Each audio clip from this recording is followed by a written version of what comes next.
Hello नमस्कार. चला सर्वप्रथम सर्वांना गुढीपाडव्याच्या हार्दिक शुभेच्छा. तर आज आहे गुढीपाडवा हा सण. तर त्यानिमित्ताने आपले महाराष्ट्रीयन जेवण आपण तयार करणार आहोत, ते म्हणजे पुरणपोळी. तर पुरणपोळी म्हणलं की हे महाराष्ट्रीयन लोकांच्या जिव्हाळ्याचा पदार्थ आणि सर्वांना आवडणारा पदार्थ आहे. तर तो आपण बनवूया. तर हरभऱ्याच्या डाळ शिजवून घेऊन त्या गुळामध्ये हे करून त्याचं पुरण बनवून घेतलेलं आहे. आणि कणिक तुंबून चला आता हुंडा करून आपण ते पोळ्या करण्याच्या तयारीला लागलेला आहोत. तर कणकेचा हुंडा करून त्यामध्ये आता आपण पुरण भरलेला आणि ते हुंडा असा गोल करून आपल्याला घ्यायचा आहे. तर ते गोल करून घेतल्यानंतर अलगद हातावर ते हुंडा फिरवून घ्यायचा आहे. मी काही जास्त पोळ्या करणार नाही, एक 4 ते 5 छोट्या पोळ्या करणार आहेत, कारण आम्ही दोघं जण आहेत आणि पुरण हे थोडंच म्हणजे केलेलं आहे मी. तर चला आता आपण पोळ्या लाटून घेऊया. तर पोळी ही अलगद हाताने लाटायची की जेणेकरून पोळी फुटणार नाही. पोळी फुटल्यानंतर ती पोळी फुगत नाही आणि पोळी ही कडाला लाटायची, मध्यभागी लाटायची नाही. तर ती कडाला लाटल्यानंतर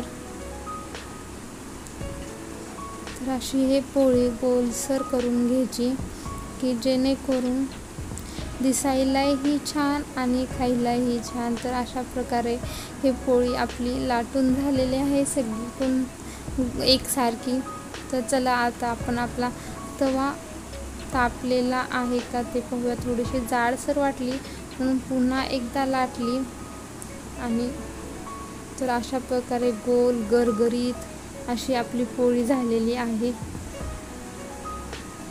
तर साईडनं असं बेलण्यानं थोडं कडा लाटून घ्यायच्या, म्हणजे त्या अशा जाड आणि खायला पण असे जाड लागतात त्यामुळे.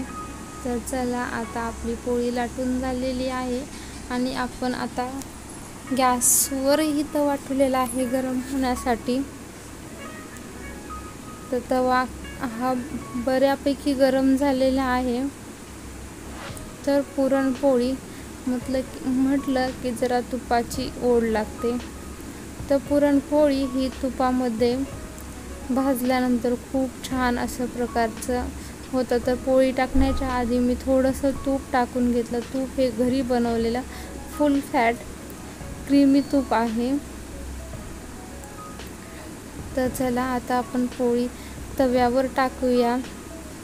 तर पोळी तव्यावर टाकल्यानंतर कधीही तव्यात गॅसचा फ्लेम थोडासा फुल करायचा आणि पोळी शेकून घ्यायची आहे.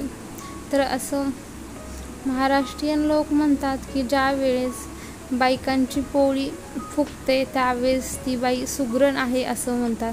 चला तर आता मग पाहूया आज माझी पोळी फुगते का नाही ते. तर मध्येच हवेनं गॅस इजला होता आणि चालू केला. तर चालू झाली आहे थोडे फुगायला. तर एक वेळेस ते पोळी करपू नये म्हणून पलटली दुसऱ्या बाजूनं. आता शेकायला चालू आहे आणि ते थोडे फोडे यायल्यासारखे चालू आहे, म्हणजे ते पोळी भाजायला चालू आहे. बघू आता कितपत हे पोळी फुगते माझी आणि कितपत नाही. जर पोळी फुगली तर म्हणायचं मी स्वयंपाकात थोडीफार तरी आहे सुगरण.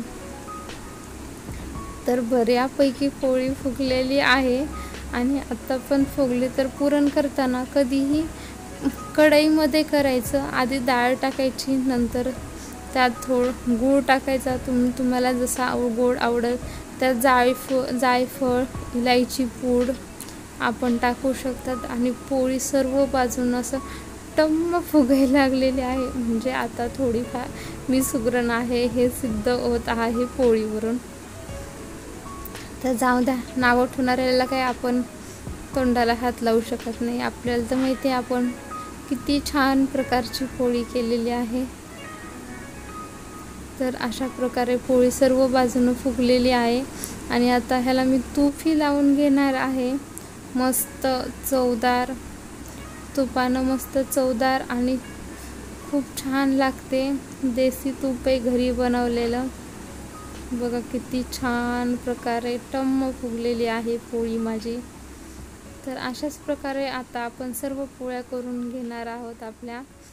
आणि अशा प्रकारे गोल गरगरीत पोळी झालेली आहे.